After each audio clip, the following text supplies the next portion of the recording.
Hello students, I welcome you all back to the campus. As you all have already met me, I am Professor Sharda Allamneni, the head of the Humanities Division with the Department of Sciences at VFSTR. If you remember, I had briefed you in the bridge course that you will be doing a series of English courses as a part of your 4-year BTech curriculum.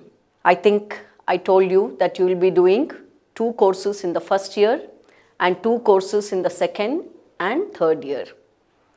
The course titles are Technical English Communication, English Proficiency and Communication Skills, and Soft Skills, and last course is Professional Communication. These are the 4 courses you will be doing as a part of your BTech curriculum, and 2 of the courses, first year's course, English Proficiency and Communication Skills course, will end with a Cambridge certification exam, that is preliminary English test, which is a B1 level exam. And the course that you are going to do in, some of you will be doing it in 2-2 and some of you will be doing it in 3-1 semester, that is called Professional Communication, and which will end with Business English certification, which is a B2 level certification offered by Cambridge University. So, today we shall be starting the course Technical English Communication, which we commonly refer to as TEC.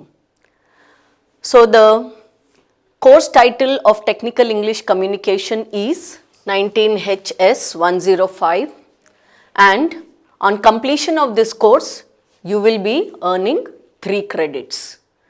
Before we start the course, let us see what is the course objective, and it will give you a good overview of what you are expected to do as a part of the course. This course will introduce students to the specific use of English for technical communication, and in this course students will read, analyze and interpret material from general and technical fields and will practice reading, writing, listening and speaking skills on a variety of contemporary topics. So, you will get enough opportunity to practice your LSRW skills, listening, speaking, reading and writing. And this course will be offered 5 hours a week, out of which 3 hours will be for the classroom sessions and 2 hours will be taken up for the lab session. So, this is a brief introduction of the course. Now, what will you learn on completion of the course? What are the skill set, or what is it that in terms of learning that you are expected to realize on completion of the course? So, on completion of the course, students will understand and interpret a wide range of materials on technology and general topics like media, travel, and what else will you learn? You will pick up a few important skills. You will learn how to apply a variety of strategies to achieve comprehension, including listening. Not only will you read materials and contents, but you will also be listening for main points. So, we will give you enough practice for reading as well as listening, and you will check your comprehension by using contextual clues. So, by covering the course contents, you will be getting adequate practice on reading and listening by doing the variety of course contents that we have in store for you. You will also be able to learn and apply functional and academic language in addition to grammar to express yourself clearly both in speaking and writing. You will be in a position to make short presentations on general and technical topics, and you will also pick up some functional and academic language to write clearly. What will you study in this course? This course you will study 5 units, and 5 units are, the titles of these units are Environmental Consciousness. This is unit 1. The second unit will be on space technologies and something related to space, space trek. Third unit will be on travel and tourism. Fourth unit will be on energy. And fifth unit, as you can see, will be on media matters. And on completion, as I already told you, these are the course outcomes. These are the things you will be picking up. And you will be following this textbook. This textbook is titled as Mindscapes, and it is a publication of Orient Black Swan. So as a part of this course, you will be reading some of the reading articles or lessons which are selections which are there in this textbook. All of you are advised to acquire a copy of this book by the earliest so that you can follow all the contents while they are being taught. Let's get the ball rolling. Let's look at the first unit of the syllabus. The first unit is titled Environmental Consciousness, as I already mentioned, and the scope of the unit is 8 hours. That means roughly we will be getting instruction hours of about 8 hours to cover the contents of this syllabus. So since you are doing it in the online way, I think you will have comfort in following this digital content and getting yourself acquainted with the various contents that we are going to cover as a part of this unit. So again, what is the syllabus indicated under this first unit, that is environmental consciousness? So as I said, you will be covering contents for practice of all the 4 skills, that is reading, writing, listening and speaking. Under the reading, you will be reading some texts which are there in this textbook. You will be asked to read and interpret and equipped with some of the concept or ideas that are covered in this book under the title Environmental Consciousness. And while you are reading these articles, you will be covering reading sub-skills. We will teach you how to read a long text, a short text by applying skills like predicting, skimming, scanning, reading for inference, reading and note making and so on. So since you people are now at home, maybe some of the reading texts that are prescribed for you in this unit shall be converted into the listening mode, but while you are listening to the contents, you are expected to follow it carefully and prepare your notes so that you perform the activities or the exercises that will be given to you as a part of the revision for this unit. So you will be reading in this text again, you will be reading texts like 3 texts.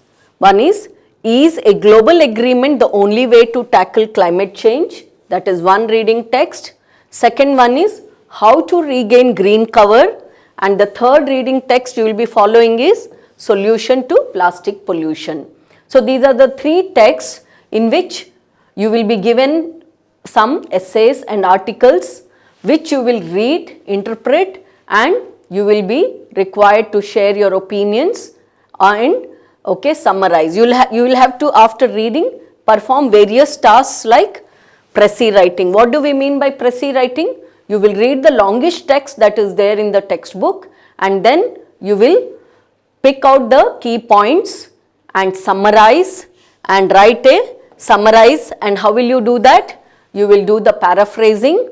That means the key points that you have picked up from reading and listening to the content related to the text, that is on environmental consciousness.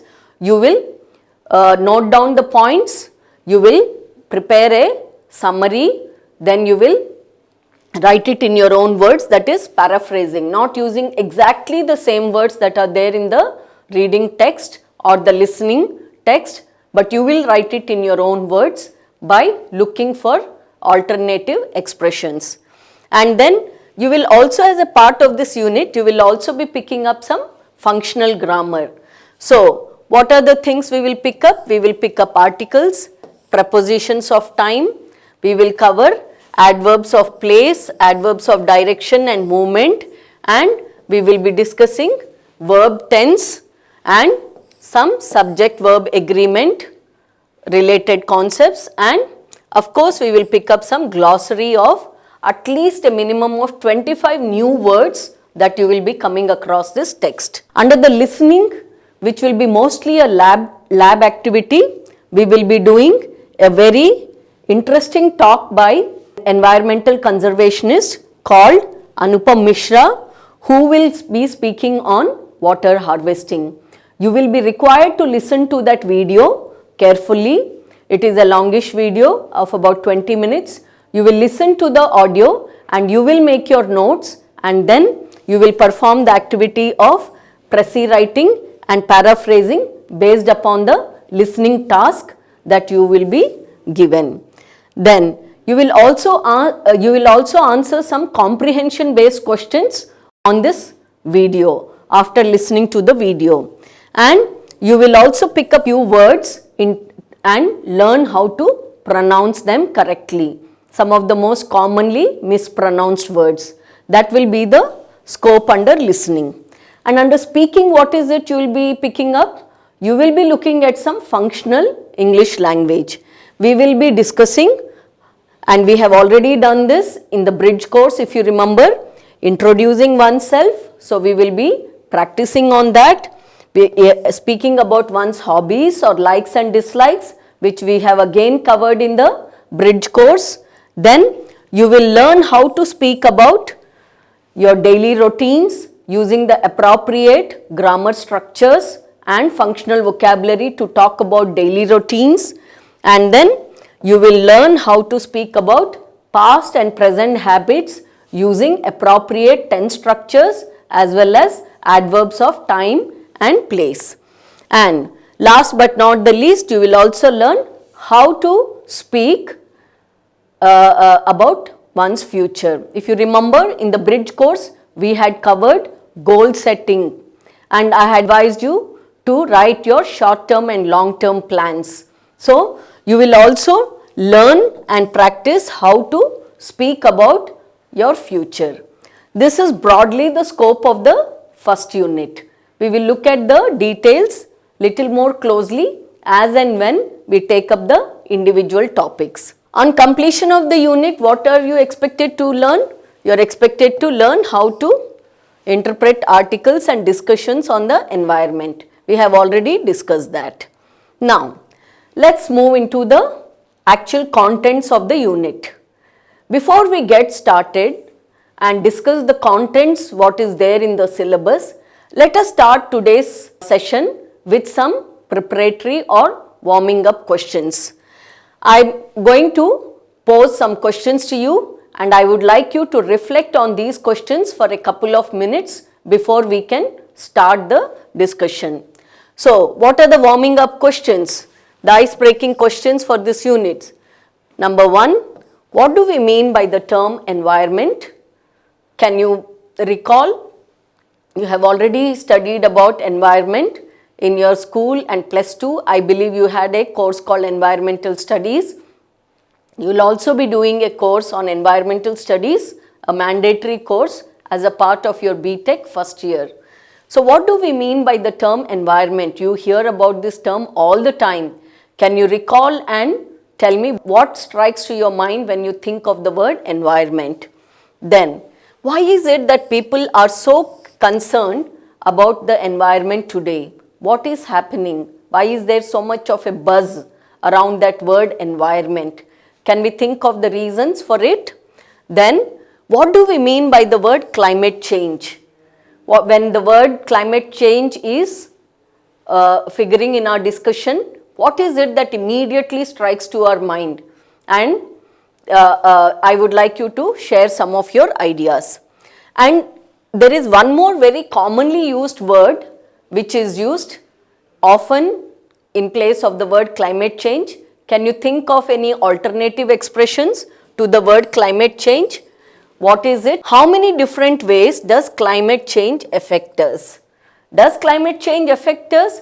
If it affects us, does it affect us positively or negatively? And if so, in how many different ways?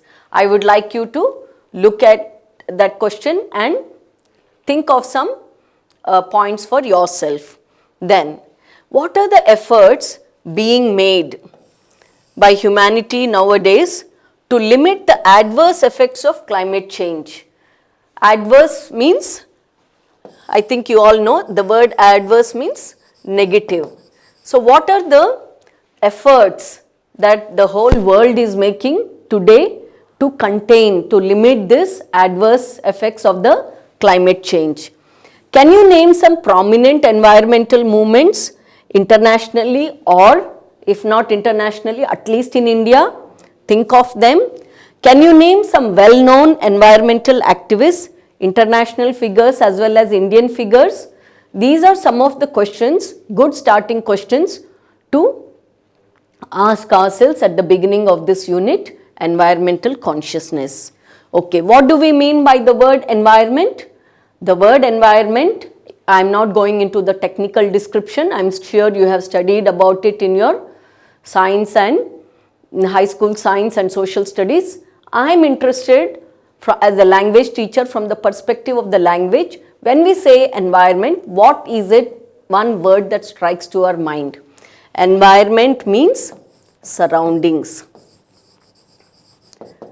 That which surrounds us. And what is it that surrounds us? Both the living and the non-living entities.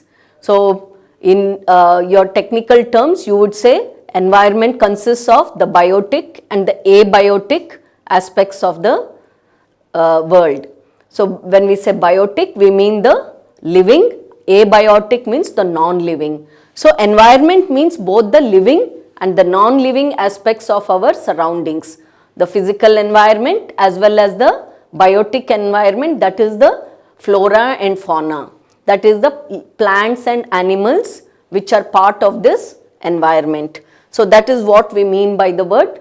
Simple explanation of this is the biotic and abiotic, or the living and the non-living aspects of our surroundings are normally referred to as the environment. Now, I am here in the classroom.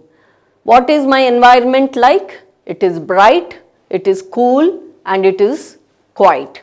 So, environment commonly also means surroundings, that which is around you. Then, why are people concerned about the environment today? So, when we are talking about the environment, we are not talking about this room or your locality. We are talking about the environment, that is that which surrounds the entire humanity, that is the entire world. Our earth is our home, and the surroundings of the earth, how are they? How is everything that surrounds us? Okay. So, why are people concerned about the environment nowadays? Can you think of some reasons?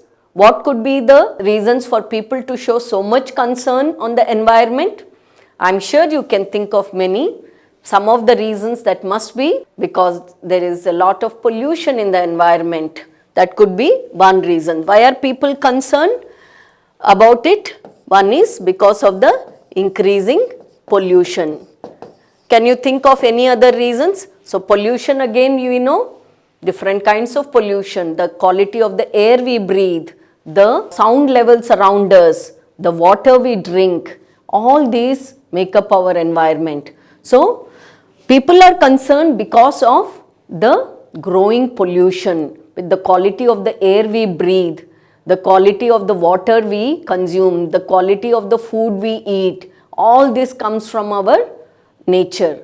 So, this is day by day degrading in quality. So, that is the reason why people are really worried. Apart from that, what are the other reasons why people are worried? People are worried that the earth's global temperatures, the temperatures on the earth are rising day by day, and this is very commonly referred to as global warming. So, people are concerned about the environment because there is increasing global temperatures. The temperatures of the earth's surface are rising day by day, which is making the planet, the mother earth, highly uninhabitable. It is becoming difficult for them to live. And some of the living creatures which are extremely sensitive and dependent upon the environment directly and have no ways of protecting themselves from the adverse changes in the environment are on the verge of extinction. They are disappearing very rapidly. So, people are worried because of pollution, because of global warming. People are worried because of the disappearing flora and fauna. So, what do we mean by flora and fauna? I think you would have already studied. Flora means the living species, the various plant species, the millions of plant species that are there on this earth. And fauna means the living animals, ranging from the tiniest microcellular organisms to the most complex animals, that is mammals on this planet. So, some of the concerns are the increasing pollution, the global warming and the disappearing flora and fauna, which commonly we also refer to as biodiversity. Because of the shrinking biodiversity, it is believed that because of the rising global temperatures, many lakhs of species, plants and animals unable to adapt to the changing global temperatures are vanishing day by day. This is one of the common reasons why people are concerned. So, how is global warming caused? Increasing global temperatures. And how is the temperature of the globe rising? Because of the increase in the greenhouse emission, greenhouse gases, as you would have studied. And what are greenhouse gases? Can you tell me some of the two most common greenhouse gases? Two of the most common ones are carbon dioxide, CO2, and methane, CH4. Another greenhouse gas is CO, carbon monoxide. These are the most common greenhouse gases. And how do these greenhouse gases affect us? These greenhouse gases actually lead to ozone depletion. They eat away into the protective blanket that is covering the earth and which protects us from the harmful ultraviolet radiation that the earth throws on this planet. So, greenhouse emissions are on the rise and this is creating ozone depletion, and because of the ozone depletion, the global warming as a phenomenon is being seen. So, these are some of the reasons why people are concerned about the environment: pollution, global warming, disappearing or shrinking biodiversity, and global warming is also creating another adverse impact, that is the melting of the polar ice caps at the North Pole and the South Pole. This melting, rapid meltdown of the polar ice caps is leading to increase in the sea levels. Increasing sea levels is causing turbulence in the sea. As a result, what happens? We get super hurricanes, we get extreme storms, we get floods, climate imbalances. Some parts of the world we witness drought, that is drying up of the land. In other parts there is excessive rain leading to floods, hurricanes. These are some of the reasons. The melting of the ice caps is also leading to the inundation or the sinking of good part of the land. Lands which are low-lying countries like Maldives are extremely worried, like Indonesia, Sri Lanka. These countries, or even for instance in India, our own Maharashtra, Bombay could be affected badly by the rising sea levels. It may get flooded and it may get lost under the sea. So, these are some of the concerns that people express when they think of climate change. So, climate change is not something positive. It is creating havoc in the Earth's environment. Apart from that, what do we mean by the term climate change? As I already said, climate change means because of the sudden and rapid changes in the Earth's environment, like increasing global temperatures leading to global warming, melting of the ice caps, increasing pollution, these are causing changes in the Earth's climate. As a result, what happens? It leads to imbalances and it leads to disruption of even the seasonal cycle. For instance, in India, it leads to, it affects the monsoons. India being an agricultural country, it affects the monsoon season. We get less rainfall in places where we used to get abundant rainfall, and in places where we used to get scanty rainfall, there is heavy rainfall, and sometimes it leads to floods. Like you might have been regularly reading news that Brahmaputra is always seen to be perennially in floods. If the sometimes we hear of Chennai, Tamil Nadu getting affected by floods. So Tamil Nadu has extreme weathers.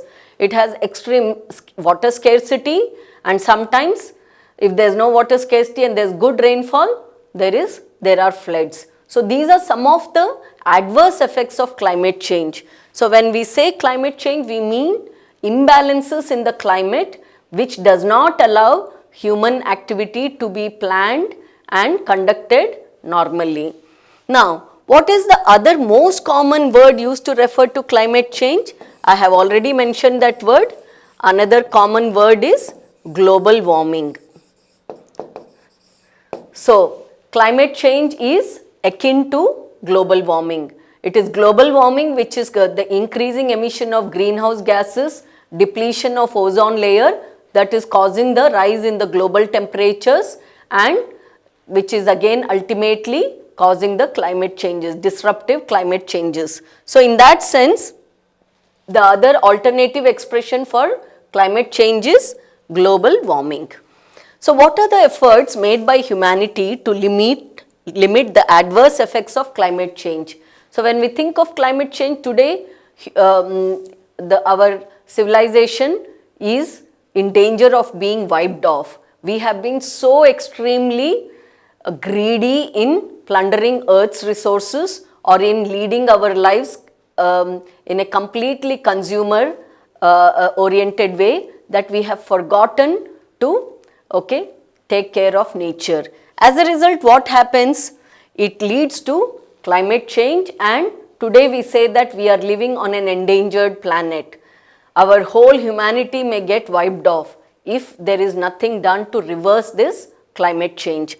So what do we mean when we say making efforts to limit the adverse impact of climate change? That means we just discussed how to reduce the global temperatures, how to prevent global warming. In order to prevent global warming, what should we do? We should first put a cap on our greenhouse emissions. If we can reduce the greenhouse emissions, greenhouse gases like CO2, CO and CH4, that is carbon dioxide, carbon monoxide and methane, it would be helpful to the environment. We could arrest the climate change.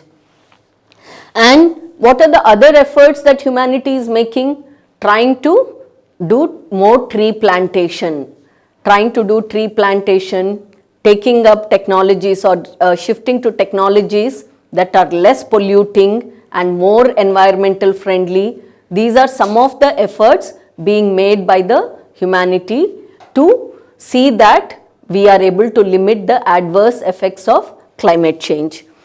And can you name some prominent environmental movements? Okay, if you are not aware of international movements, at least you might have heard or studied about it in your high school.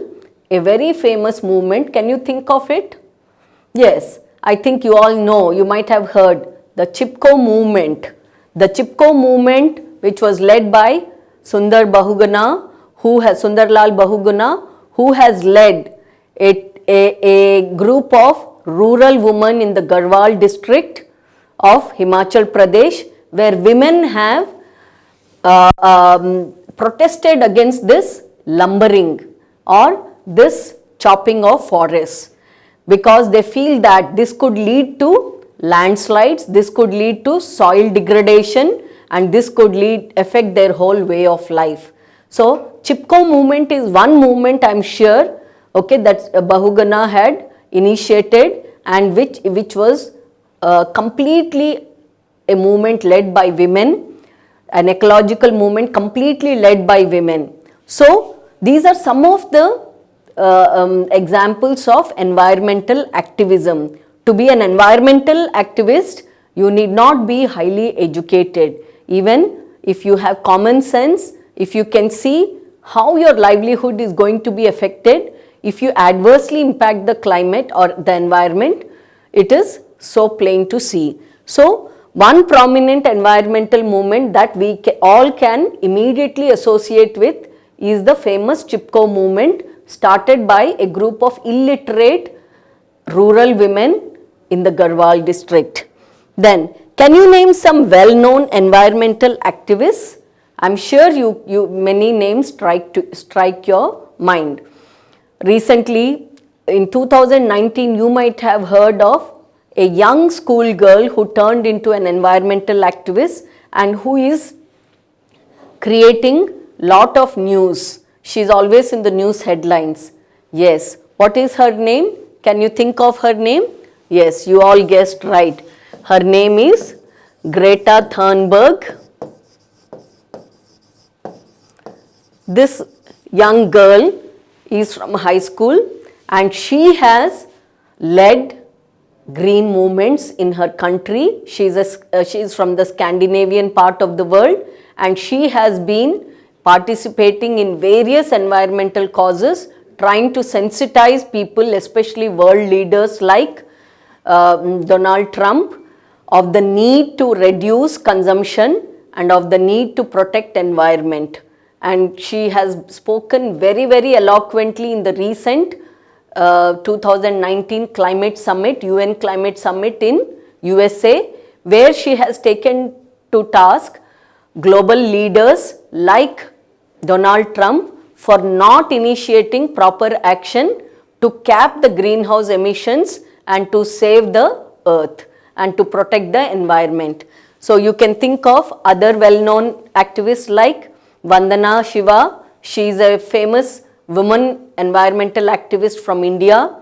You might have heard of Ramachandra Guha, who is a researcher and an environmental activist from India. You might have heard of the famous Al Gore, the former Vice President of USA, who has also put on number of videos on the YouTube called An Inconvenient Truth, where he gives global statistics about the state of the Mother Earth and how Mother Earth is an imperiled planet, and all of us are sitting on the very same branch that we are so enthusiastically chopping down. These are some of the environmental activists, I am sure, who come to your mind. So now let's review some of the concept points which you will be coming across from time to time while we are discussing the various texts that are prescribed as a part of this unit.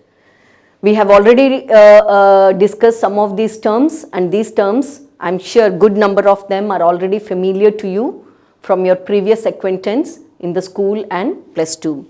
But as I briefed you at the beginning of this unit, before we started the discussion on environmental consciousness, I had told you that by the end of the unit, one of the learning outcomes that you are expected to pick up, or learning the skills that you are expected to pick up, is you need to have a good repository of functional vocabulary related to environment so that you can speak in any context on issues related to environment. Not only speaking on issues related to environment in academic context, but also you should be able to write a paragraph or an essay on issues related to environment where you will be expressing your own views on, in addition to the concept understanding that you have of some of these topics. Now, why should you learn this? Because tomorrow when you go for higher competitive exams, if you remember, I had told you that you will be required as a part of your migration, if you want to migrate to another country or if you want to go for higher studies, to a top university abroad, whether in Canada, USA, Australia or Europe, in any of the English speaking countries, you are expected to write an exam like IELTS or TOEFL, where you will have to demonstrate your ability to speak on some of the contemporary issues or contemporary topics that are relevant to humanities, both academically and in general terms. So these kind of terms will come extremely handy to you when you are beginning to speak about the topic, beginning to speak about the issues related to environment. So some of the terms we just discussed. One is, I said, rising global temperatures. So why do global temperatures rise, and what are rising global temperatures indicative of? Indicative of increasing greenhouse emissions. And global warming. Global warming is nothing but the heating up of this planet, the increasing global temperatures due to greenhouse emissions. We had discussed a few minutes ago that the depletion of the ozone. So ozone layer is a protective layer that covers the earth's environment like a blanket, shielding the earth from harmful ultraviolet radiation. So when we release more greenhouse emissions, what happens? For example, if you look at greenhouse gases like CO2, they bond with. So what is the chemical formula of ozone? Ozone chemical formula is O3, and you know that O2 means oxygen and O3 means ozone, and but O3 I think you already know from your study of science, chemistry, that is a highly unstable molecule. So when you release greenhouse emissions, usually this unstable O3 molecule gets disrupted, and the radical atom binds with the greenhouse gases, and this leads to the depletion of the ozone layer. So when we talk about depletion of ozone layer, it creates a hole in the earth's blanket, and this allows the sunlight, the harmful ultraviolet radiation, to directly hit the earth's surface, and as a result, what happens? The temperature of the earth's surface gradually begins to rise, and this rise in global temperatures is what causes global warming. The earth begins to heat up, and slowly we have summers becoming more hotter, winters becoming extremely cooler, making the earth a highly uninhabitable place. So this is another important concept, functional concept, that you need to understand if you want to speak about environmental issue. Then melting glaciers, I already mentioned that. So we have the North Pole and South Pole covered with frozen ice, and these are extremely important for maintaining the balance of the Earth's atmosphere. If these good part of the North Pole and South Pole for good part of the year are completely frozen, and if these begin to melt, what will happen? These glaciers, the melting of these glaciers will result in environmental disturbance. It will lead to rising sea levels, and rising sea levels would mean all the low-lying landmass will get engulfed by the sea, and it will mean that people will have to get evacuated. So this again causes problem to human habitation. So that is very important concept, rising sea level. Deforestation. So when we say deforestation, it is a very common term known to all of you. The cutting down of large number of trees, forests in sizable number, leading to disturbance in the earth's environment. For example, if you are regularly following the news, you must be hearing about how the Amazon forest in Brazil is continuously burning, and commonly the Amazon forest is one of the biggest forests, and it is extremely important for maintaining a harmonious ecosystem on the earth. And very commonly, this Amazon forest is also called as the lungs of the planet Earth. So, if these trees begin to burn and the chopping and lumbering of the Amazon forest in Brazil, in South America, leads to deforestation, chopping down or burning of it, this could cause harm to the Earth's environment. The burning of the forest will not only result in increased greenhouse gases, but it will also lead to shrinking green cover that will again heat up the planet. So, and increased carbon emissions. So, carbon emissions is nothing but carbon dioxide. And what are the sources of carbon emission? I think you all know it from your study of science. Burning of fossil fuels or hydrocarbon fuels. We burn oil, petrol, we burn kerosene, we burn diesel, we burn coal, natural gas. The burning of these fossil fuels which we extract from the crust and then we begin to burn it, and this burning again releases greenhouse emissions. And this also leads to pollution. The burning of these sources, hydrocarbon fuels or fossil fuels, also leads to release of certain gases like sodium dioxide, nitric oxide and so on. And this, when it is released into the environment, this combines with the moisture present in the earth or when there is a rainfall and creates the phenomenon of acid rain. This is another major problem. So, pollution, it makes the air that we breathe toxic. Toxic means poisonous. It makes the air that we breathe toxic, poisonous. It leads to phenomenon like acid rain, and this is how it affects our environment, the acid rain. And we talked about using renewable and non. So, what is the solution for this? Solution to reduce pollution, to reduce greenhouse emissions, to prevent ozone depletion would be to reduce those technologies that are polluting, to rely less on hydrocarbon fuels and to rely more on renewable sources. So, when we say renewable, what do we mean? Those sources, another common word is those sources which are replenishable and perhaps even natural sources which does not lead to any kind of toxic emissions or greenhouse emissions and which does not pollute the environment.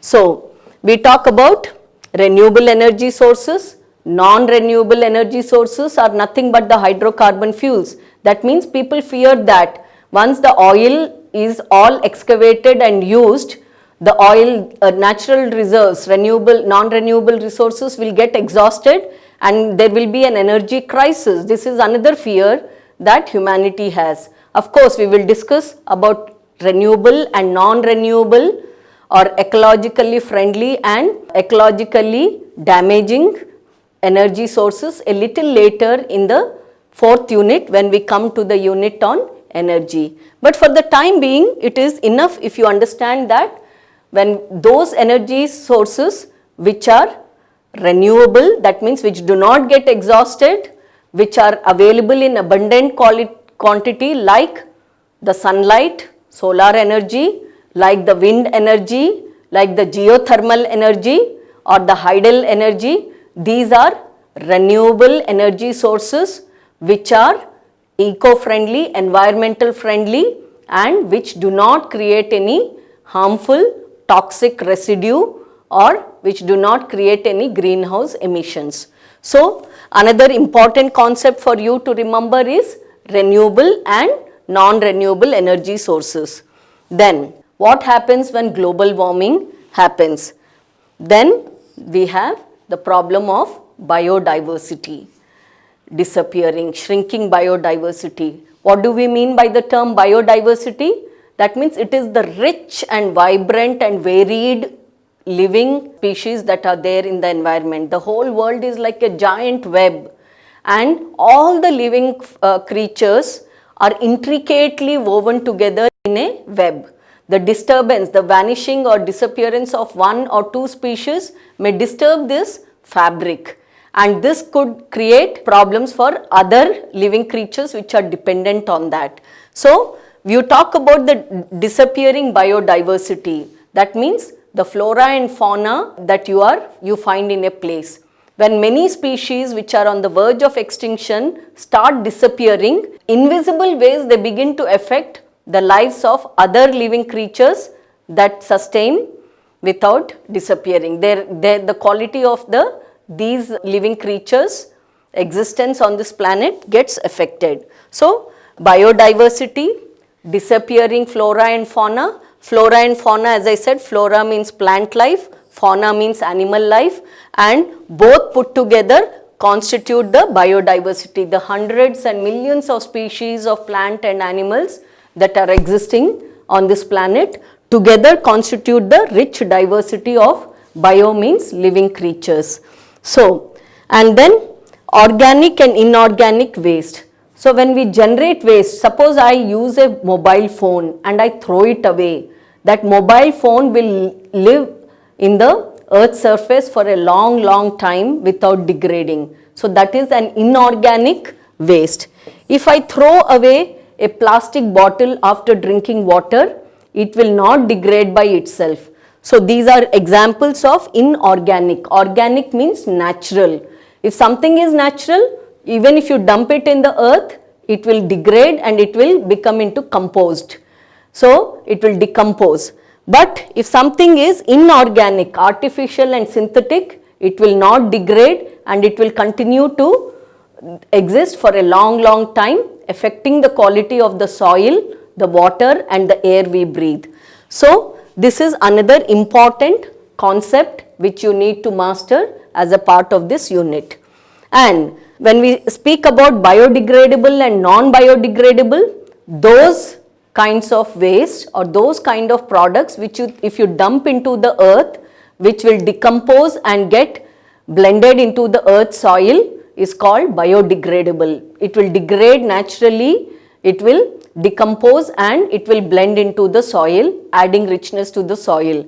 Those which will form into toxic substances and which will affect the quality of the soil or the air or the water, like plastics, are called non-biodegradable. They don't degrade naturally by themselves. They need to be again chemically treated to degrade them. So, these are called non-biodegradable waste.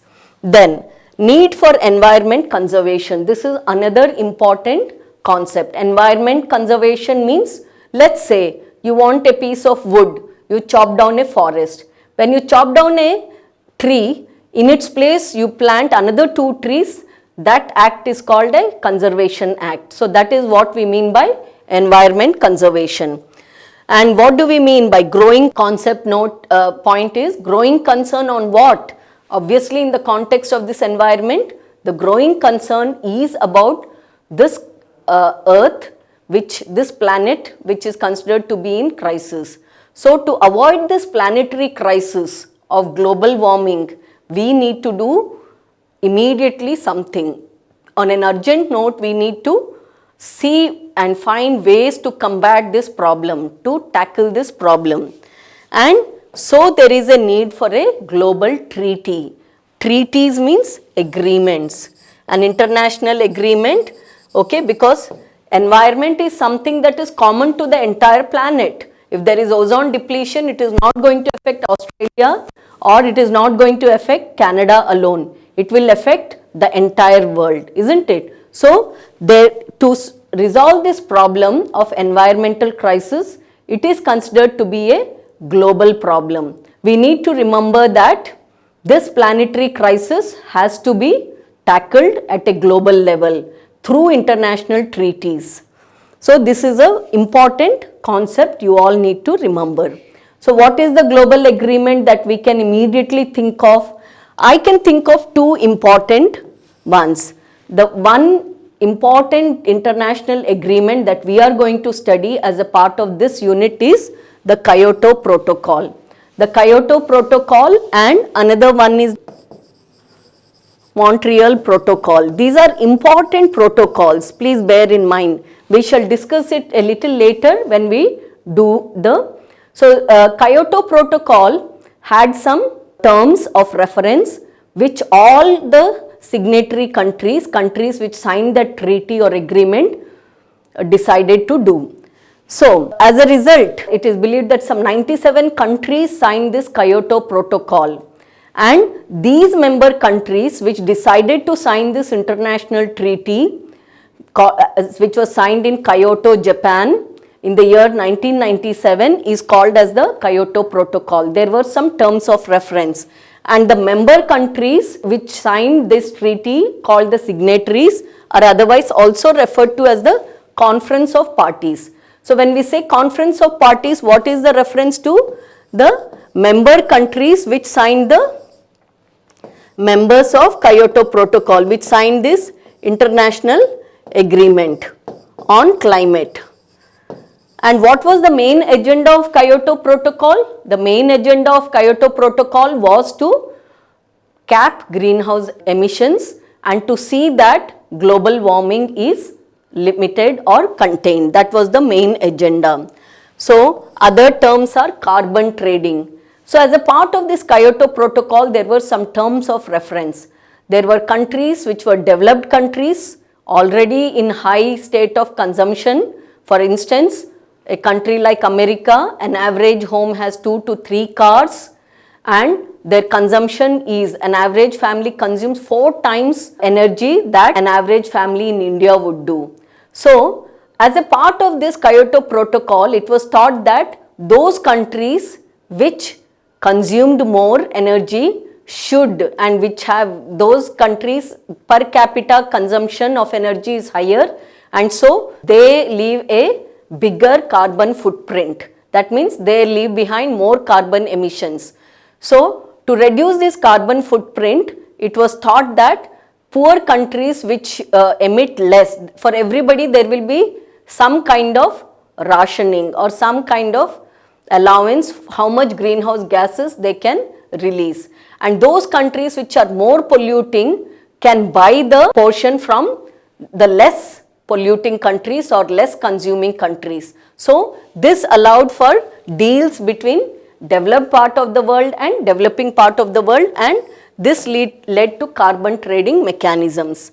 And then in this lesson that we are going to take it up first, top down approach, bottom up approach. We will also look at top down approach, means where the signatories countries, where the leaders sign the treaties and by being a part of the agreement. That means the action is visualized from the top and then it percolates to different layers of the organization. But if the action is initiated from down, from the members, from the individual members of an organization, and the action becomes voluntary, then that is called bottom up approach. So, signing of the Kyoto Protocol by the world leaders, different leaders of different countries, was considered to be a top down approach. But as the subsequent climate summit revealed, when the results were compared, it showed that Kyoto Protocol was signed but was not honored. So, it was only a deed signed on paper, but in action very little was done to realize the goals of Kyoto Protocol.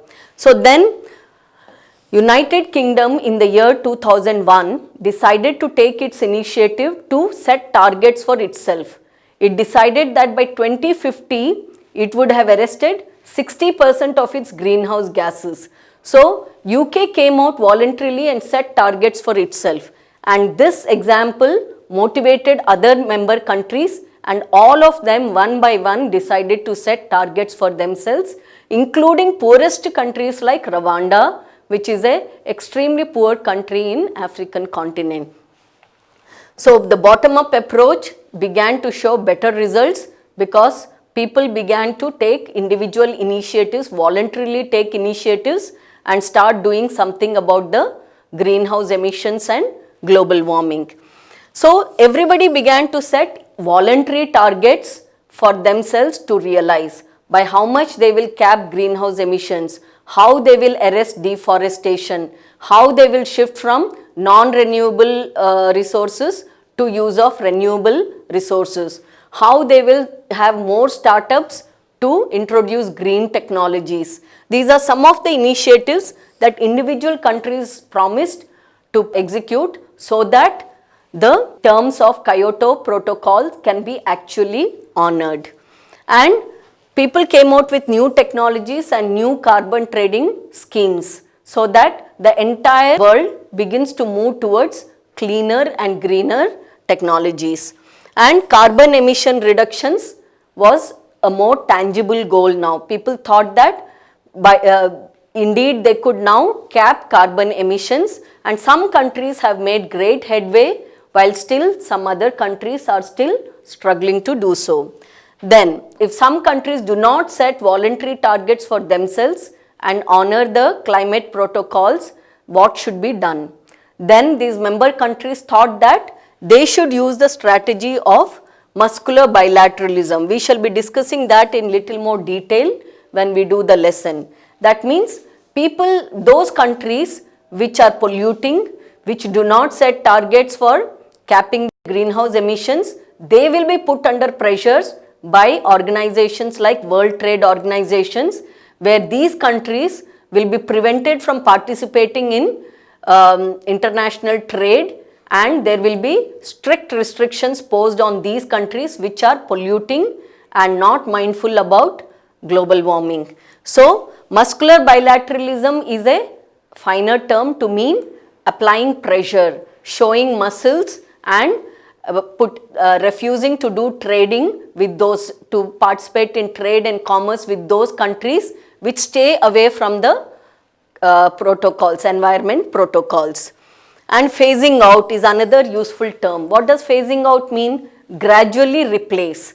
So that means, for instance, in Delhi, Sheila Dikshit, the then chief minister, began to phase out the diesel autos and diesel buses and adopt CNG so that it is less polluting. So phasing out means gradually removing those technologies, taking them out of the scene and replacing them with improved and greener technologies. Green technologies means technologies which comply with the terms of Kyoto Protocol, which reduce greenhouse emissions and which are clean in accordance with the environmental regulations that implementation globally. Sustainable development means development which does not affect the earth's delicate environment balance. The ecological system, ecosystem is not disturbed. So development which is sustainable, which goes hand in hand with environmental conservation is called sustainable development. Development that does not damage the prospects for the future generations. That means we use up all the consumer goods now and create pollution and which affects the quality of the future generation, then such a technology is not sustainable. Improved accountability, that means responsibility. Accountability here means to behave responsible way and to think of conserving the environment for the future generations. And of course, another important concept is celebrating the World Environment Day so that everybody is sensitized and becomes environmentally conscious. These are some of the concepts that we will be discussing a little more in elaborate detail, and I hope that these terms will help you to speak and write more effectively when you are discussing the problems and issues related to the environment. So, I will close today's session with this topic, and we will take up in the next session little more in detail some more vocabulary, functional vocabulary related to the environment so that you become competent users of the language and you can speak both in academic and general context very proficiently on the topic of environment. Thank you all. See you next time.